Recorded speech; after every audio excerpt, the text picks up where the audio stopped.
Have you ever caught yourself saying, if I were more confident, or if I had more money, or if the timing were right? These three little words might seem harmless, but here's something that will surprise you.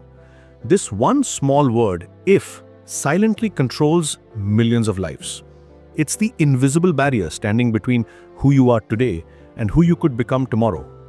Think about it for a moment. How many dreams have you postponed because of if? How many opportunities have slipped away while you waited for the perfect conditions? The truth is, if has become a most comfortable excuse, a safety net that keeps us exactly where we are. But what if I told you that life truly begins when if ends? This isn't just motivational talk, it's a fundamental shift in how we approach our existence.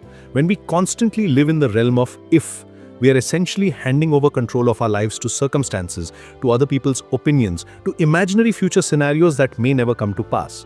We become prisoners of our own conditional thinking. Let's be honest about what's really happening here. The word if doesn't just delay action, it transforms our dreams into excuses.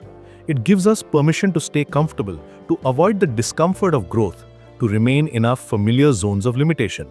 But here's what most people don't realize. Readiness isn't something you wait for, it's something you create through action. You see, Shoaib, the real fear that most of us back isn't failure, it's judgment. We're terrified of what others might think if we try and don't succeed. But here's a reality check that might sting a little. People judge you even when you do nothing. They judge your inaction, you're playing it safe, you're settling for less. So you have a choice: be judged while trying, or be judged while staying stuck. Which sounds better to you?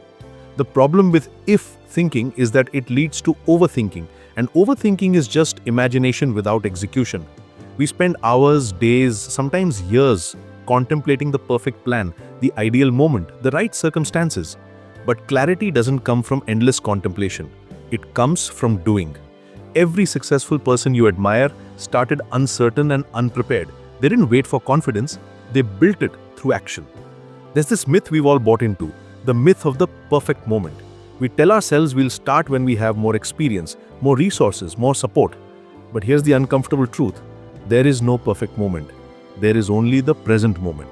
And in this present moment, you have everything you need to take the first step. What changes everything is when you make this simple but powerful declaration. This is my life, and I am responsible for it. That shift from victim to owner, from passenger to driver, is where real transformation begins. Responsibility isn't a burden, it's power. It's the recognition that you have the ability to influence your outcomes, to shape your story, to create change. The beautiful thing about taking responsibility is that it frees you from the need for perfect conditions. You stop waiting for external validation and start creating internal momentum. You realize that significant change doesn't require dramatic gestures. It comes through small, consistent actions and daily discipline. Now, let's address the elephant in the room: failure. We've been taught to see failure as the opposite of success, but that's completely wrong. Failure is feedback, it's information, it's the universe's way of showing you what doesn't work so you can find what does. You don't lose when you fail, you lose when you let if stop you from starting. Courage isn't the absence of fear, it's acting despite fear. Every time you choose action over if, you're building your courage muscle. You're proving to yourself that you're capable of more than you imagined. You're writing a story of someone who tried rather than someone who wondered what if. The most successful people aren't those who never failed. They are those who failed forward. They understood that every no brings them closer to a yes. Every setback teaches them something valuable. Every challenge makes them stronger.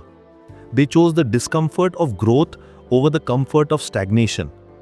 So here's your choice. And it's a choice you make every single day. You can continue living in the conditional world of if, where dreams remain dreams and potential stays unrealized. Or you can step into the world of action, where mistakes become lessons, where progress trumps perfection, and where your story becomes one of courage rather than caution. Don't live a life full of what ifs. Live a life full of I tried.